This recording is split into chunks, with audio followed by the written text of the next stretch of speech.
সুপ্রিয় দর্শক মণ্ডলী, আমাদের টিলাটিয়া সরকারি প্রাথমিক বিদ্যালয়ের মেয়ে দল দেখেন আপনারা। আর সবাই দিকে তাকাও।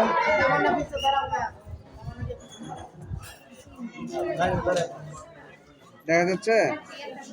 হ্যাঁ,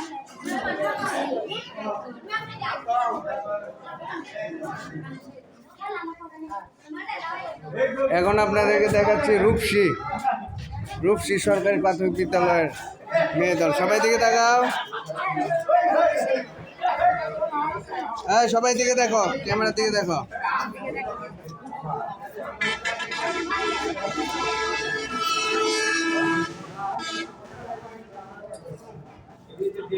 এদিকে দেখো। অল্প কিছুক্ষণ পর এই দুই দলের খেলা শুরু হবে। বঙ্গবন্ধু এবং বঙ্গমাতা ফজিলাতুন্নেসা ফুটবল টুর্নামেন্ট একটু পরে শুরু হবে। ধন্যবাদ।